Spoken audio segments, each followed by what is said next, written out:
Bonjour ma belle, j'espère que vous êtes très bien. Ngapi naza bien par la grâce de Dieu. Wana to banda d'abord make-up na biso. Na biki na bungama na bino kaka ndenge ezalaka. Wana nazotia oyo ezali moisturizer na elongi na nga. Donc voilà, wana napakoli moisturizer na nga. Après nakoya kotia oyo ezali base. Donc natie base na ngai parce que moisturizer esalaki elongi na yo ezala na mafuta. Elongi ezala dry te, ok? Après kotia moisturizer natiaka base. Après kotia base, nde loko tellement nazalaki fatigué. Donc nakoya concealer na ngai ya orange. Donc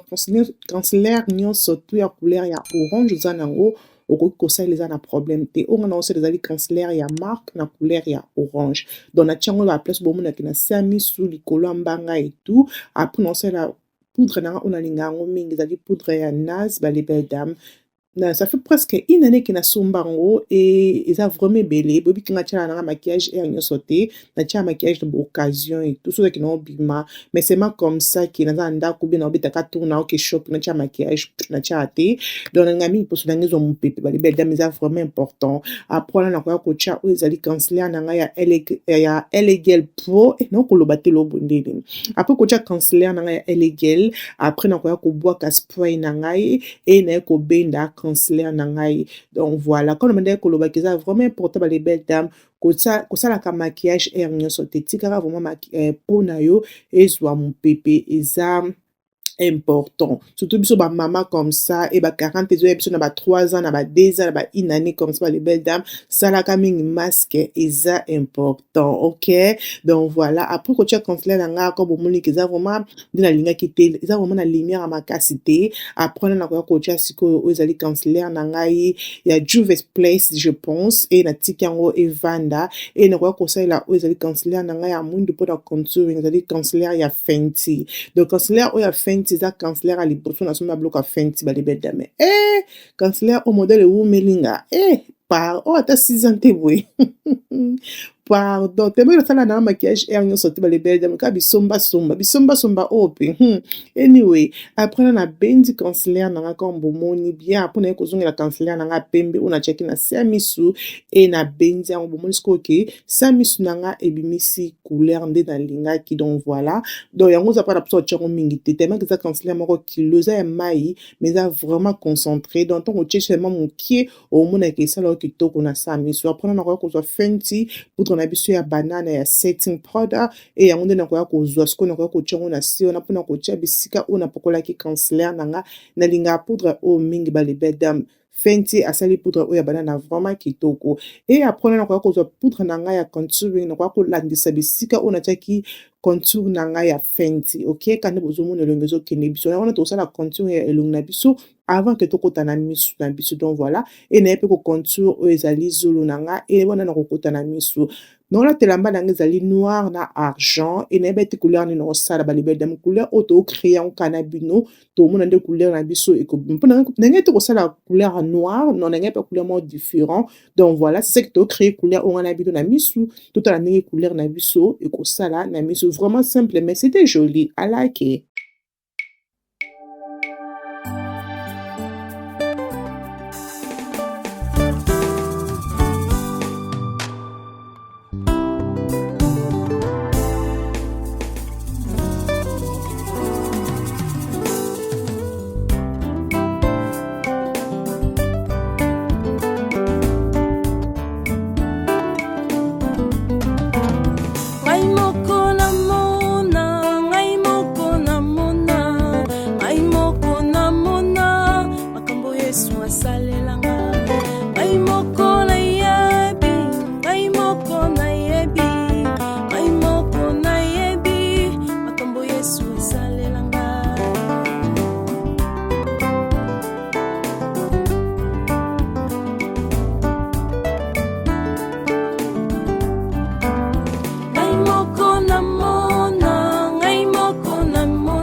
Voilà ma belle, après wana ko bomoni misu na nga esili et nazongeli na elongi et nocha oyo ezali fard à jour donc c'est la fard à jouer na ngai ya marque donc nalinga fard à jouer oyo mingi pourtant nazala ba fard à jouer ebele mais oyo wana vraiment eza fard à jouer na nga préféré e nakoya kotia oyo ezali engingisili mpona lokwa nazobima nazokende anniversaire ya copine donc voilà e nayebiki na natia mwa engingisili mpo esala nga mwa bien donc namoniki miso yango ça va miso yango esali mwa argent na mwa noir wana esangani esali vraiment kitoko que j'aime aussi et là naye sikoyo kokota na lèvre e wana naopakola crayon na ngai ya chocolat na lèvre donc naodécorer seulement oyo ezali lèvre na ngai comme bomoni donc nalingi vraiment te eki natia couleur ya makasi na lèvre loko namonaki miso na ngai ezalaki déjà mwa makasi argent wana ezobima vraiment e nalingaki lèvre na ngai ezala vraiment faible quoi donc voilà et là naye kopakola glace nalinga mpe glace oyo mingi nasombango mpe batekaka basuki sema une livre me nalinga yango mpe mingi so nazala fenti te napakola yango e namonaki esala ya kitoko e voilà après na nakoya kotia spray na ngai ya L'Oréal mpona kokanga seulement make-up make-up evandaka nde boyebi et tout donc voilà make-up na nga esilaki comme ça e naye kopakola oyo ezali mascara na se ya misu mpona kofungola misu atia mascara sa misu so na se opokola spray parce que so opokoli mascara mpo tie spray omonaki ebebisaka oyo ezali se ya misu elako bomona suki na nga bale belle dame na suki oyo batindeli biso na compagnie na biso oyo ezali ya compagnie ezali ya beauty forever etindeli biso oyo ezali perruque oyo naolakisa bino perruque moko vraiment kitoko vraiment facile pour tofongola na perruque tomona nde ezali vraiment kitoko e package nango ezalaki vraiment bien donc perruque na biso tofongoli na kati toza na saki kongo eye na saki nango comme bomoni e na kati wana toza na oyo ezali perruque na biso nga alinga na biloko ya facile comme ça bale belle dame mwanaki epai oyo ekuta ezalaki te e biloko oyo baaccessoire eye na kati ya perruque na biso biloko nalakisi bino après perruque na biso c'était comme ça eza perruque ya HD bale belle dame eza sans col donc voilà après on a kolata chapeau na ngai ya HD après namoni ke chapeau na ngai eza trop clair et nazwa brosse na ngai ya fond de teint na tiango mpona changer yango couleur et comme la couleur ya marron comme bomoni wana et perruque na ngai c'était comme ça bale belle da perruque moko vraiment kitoko et perruque na biso ezali sans col HD bale belle dame perruque na biso ezali 7x5 lace comme bozomona wana HD lace vraiment kitoko tani perruque na biso balalisi yango donc perruque oyo ezali mesh ya yaki straight donc yaki straight hair comme bozomona et eza na bob donc eza na oyo ezali modèle ya bob donc vraiment kitoko lace kitoko e batieli biso élastique wana na se wana comme bozomona parce que ntango kolata perruque na yo élastique wana ekosalaki eka osera ngo na marque ya motu ata soza motu ya monene ata soza motu ya mokie élastique oyo batieli biso wana na perruque bozomona ete nazobenda ekosalaki ekanga o motu oza kuna mposa te koya pince non c'est élastique système élastique oyo eza vraiment the best ok donc regardez-moi ça bale belle dame tala perruque ndenge evandi nga e eza yaki hair donc nasepeli vraiment na yaki hair ezosala lokola ke suki ya bato mundu naturel eza vraiment kitoko bale belle dame sur 10 perruque oyo napesi yango donc napesi yango 9,5 yes 9,5 bale belle dame regardez-moi ça donc eza na lokola ke eza suki na biso bato mundu eza vraiment kitoko ela naye kopenye perruque na nga comme bomoni e eloko na kosala semaki na kolisa yango parce que comme bomona ezalaki na box e esali mwa kobeba na se nango wana mais sunu te so nalataki yango bamo ekomaki nga parce que c'est ça bale belle dame tala nde nazoningisa motu tala perruque lokola na bale belle dame perruque oyo eza même pas na nini oyo eza même pas na épingle moko na se sema singa wana e singa wana yango nde ezoede ke perruque nango evanda très bien ela naye kozwa brosse nanga comme bomoni na tia yango liboso na mpona échange sema couleur ya lace na ngai e match na poso na ngai après nakoya kokanga oyo ezali lace na ngai liboso mpona eede nga sikoyo ke na tong na lisse oyo ezali perruque na ngai ok azozela te yesu bato bayebisanga nga moko nayebi makambo yesu asalelanga azozela te yawe bato bayebisanga nga moko nayebi makambo yesu asalelanga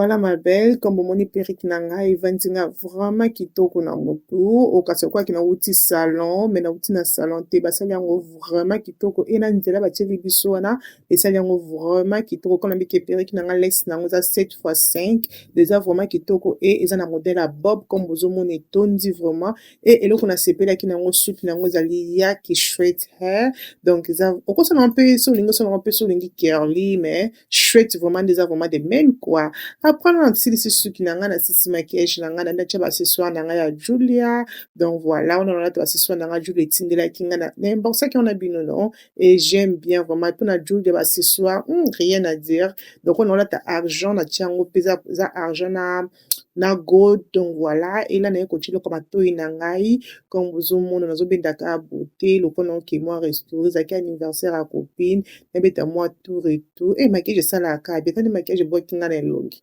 tandi suki ekobwaka ngai suki eza kaka suki balebele dame voilà e eloko matoyi na ngai evandi nga tokos evandi nga kitoko. Après wana na nasala mwa fiere mokie avant nakende kolata bomona suki na ngai bina ya pembeni vraiment caméra bomona nde suki na ngai evandi ma belle komonaka suki comme ça omonake suki oyo eza mabe te omonake perruque na eza vraiment perruque moko kitoko soki olinga baperruque ya mikuse na bakebeta tour na beauty forever okozwa baperruque ya kitoko ya milai na ya mikuse okozala deside mpona nakende kolata balebele dame comme bomoni na bwakami na robe na ngai eza ya bela bornet balebele dame robe oyo eza vraiment kitoko I love it, donc batiango ba argent na comme bozomona e na suki na nga mikuse oyo eke vraiment parce que robe oyo loko eza tellement na ba argent ebele eza tellement na bangelingeli ebele donc ezalaki vraiment robe moko foka kolata ngo na suki ya mikuse oyo e esalaki nga vraiment tokos bomona robe na ngai so nakomi na restaurant nalakisa bino look na ngai donc moto ondobaki ola rose otie col na tie col te bino bomonake donc col eza te balebele dame perruque oyo eza vraiment kitoko so oza mama lokwa nga olingaka motu mposa oke ozelazela na salon te bastress te na bakebeta to na beauty forever okozala desi te donc nakokosa bino te na bino vraiment vérité badetail nango nyonso ezala na se ya video etala biso mpana na nsima surtout suki na ovanda like suki na modele basali yango rien à dire alike bayaki nango eza vraiment yaki moko vraiment ya qualité ya kitoko donc voilà balebede wana nga naosalaka fiere ndenge ezalaka nazobwakama na fiere nzambe talanga nde nazobwakama balebede pardon bamingi te tokenda baobeta tour na restaurant vaki naki retard.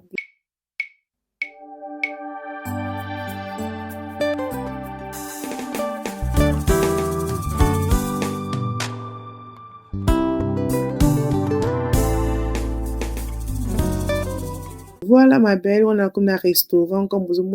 vu, on a outfit nanga, c'était comme ça, robe nanga ya bella bornet, couleur nanga za couleur Shein, je pense que 5 ans passé, et chaussures nanga ya noir et le bouton kala, et ça qui nanga pe avec ça, c'est kala, vous voyez aussi qui nanga ya beauty forever, donc voilà, et restaurant qui vraiment kitoko, moi tout ça qu'on a l'occasion anniversaire, ya copine, donc voilà, to seki, to meli, to lié, kandenge zalaka, to ça qui vraiment tamoko vraiment kitoko et j'espère que vidéo et c'est bino donc voilà comment ça n'a pas que vidéo et c'est sur ma belle comment ça n'a pas que la abonner ko aimer ko partager vidéo et ko sala ngai bien makasi donc on se tourne avec bino ba lien nango et ko za na se ya vidéo beta tour na beauty forever balebele dame kuna okozala desite na baperiki na bonté nanga musuni o c'était ko zaki kitoko wapi pardon bisous. Hi.